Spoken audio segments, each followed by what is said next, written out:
You're here. Good.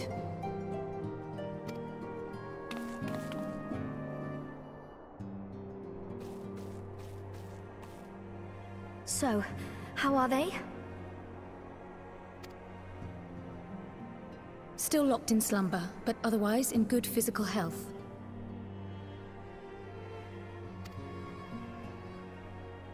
For the present, at least.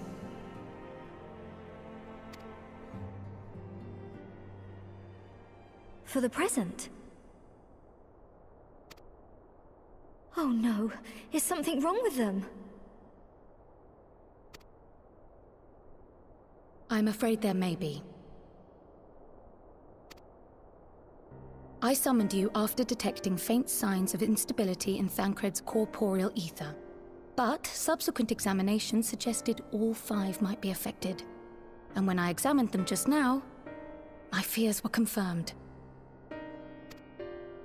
Tellingly, the degree of instability varies between them. Thancred exhibits the most notable signs, followed by Y'shtola and Urianger. The twins' ether, meanwhile, remains relatively stable, but there is a change there too if one knows to look for it. Hold on. Isn't that the order they were called away in? Indeed. Which leads me to believe the instability will only increase with time. Though I can but speculate, I fear this may be a symptom of a weakening link between body and soul. By the gods! What happens if the link is broken?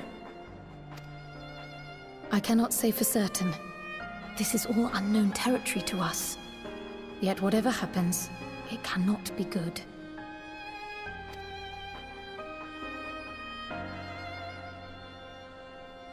Mercifully, the instability is still only slight.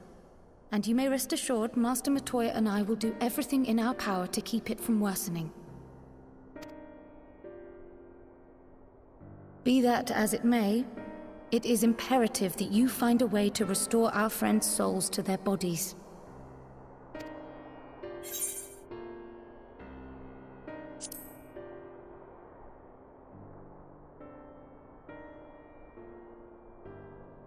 Thank you. But where's he even supposed to start? We had the greatest minds in the realm hunting high and low for an answer, and they ran out of places to look.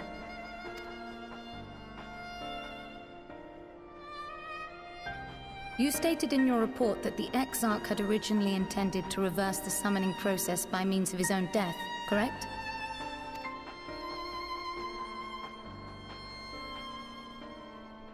Raha always was a reckless young fool, ready to die for the first righteous cause that came along.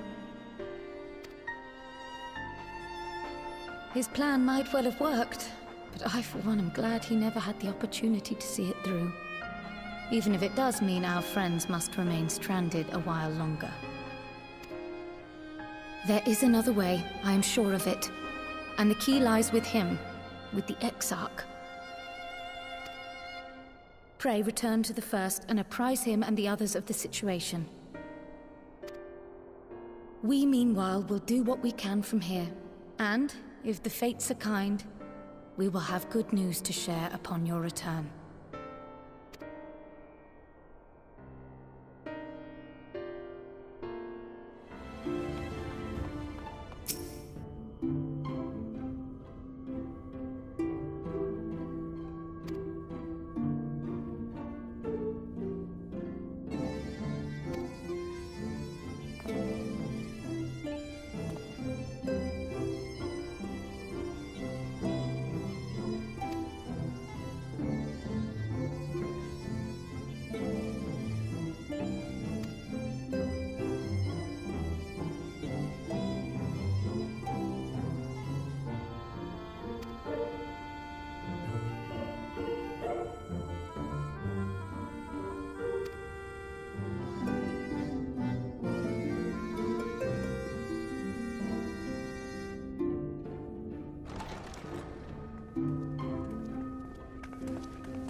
Pray excuse my late arrival.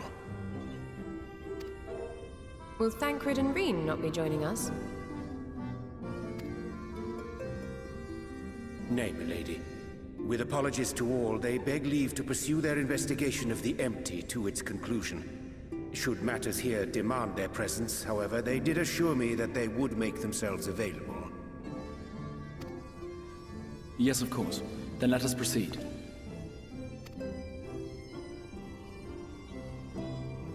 I think it best that you begin by providing a summary of Mistress Kryle's findings.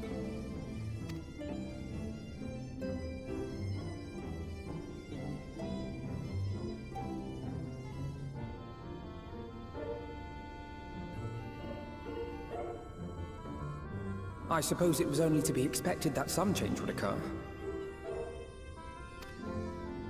Yet our souls seem unaffected, to my eye at least. How long they will remain so is another question. Kryle is right. It is imperative we find a way to return to the source. Perhaps an explanation of the method by which I brought you here will yield some inspiration. Ere I begin, it must be noted that I am by no means a gifted mage. In order to employ powerful magics, I must rely upon the Crystal Tower and its boundless reservoirs of energy. The magic that summoned you was no exception. 'Tis a singular spell, adapted through painstaking effort from the technique that transported me to the First. To use an analogy, it works by cutting a hole in the fabric of reality. A hole tailored to the object of summoning, through which it and it alone may pass unscathed. Though I succeeded in creating said hole, I failed to latch onto my intended target. Instead of you, the spell found those close to you, and ended up summoning them in their incomplete state.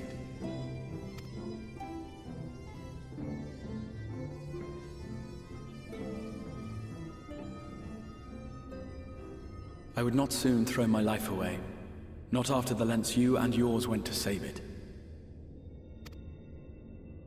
And so long as I breathe, I will spare no effort to see you safely home. But should all else fail, and your lives be at stake, there remains one sure method.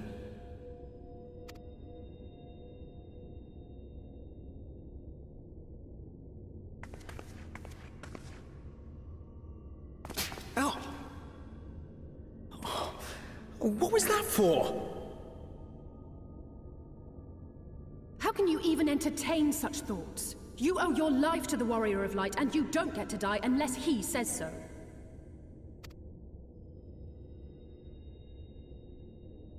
Your followers await your divine judgment. What did you just...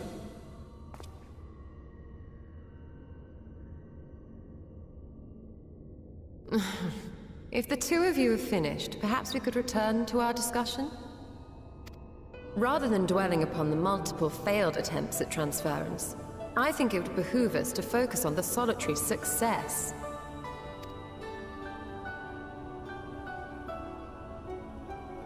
I would draw your attention to the fact that our friend can travel between worlds possessed not only of his body and soul, but his personal effects besides.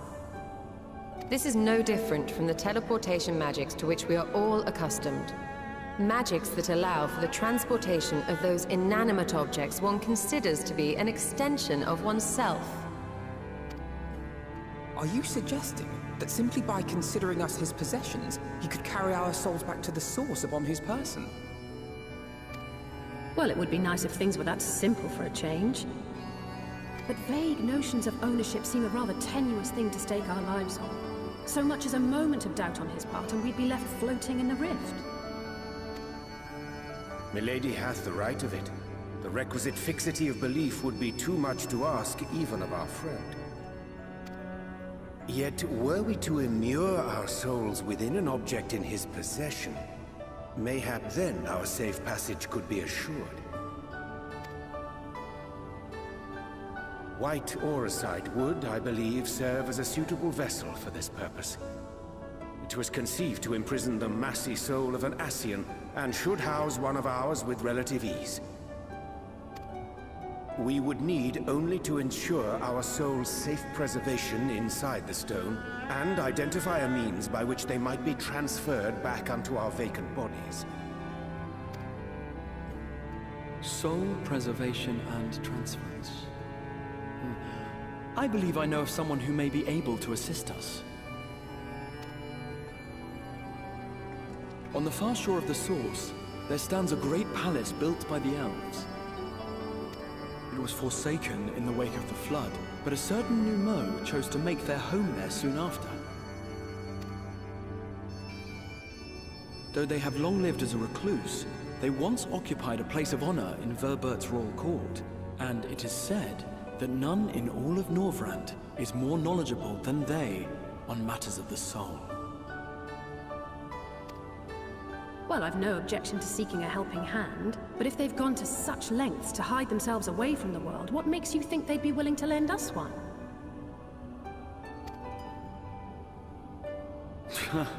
A worthy question. Years ago, I myself tried and failed to solicit their cooperation in the battle against the Sin Eaters. No sooner had I begun to make my plea than they unleashed a swarm of their familiars upon me. Unlike me, however, you have curried favor with the Fae folk. By that merit alone, I am hopeful that they would grant you an audience. They may still be inclined to turn you away, of course, but if their knowledge might feasibly facilitate your return home, we have to try.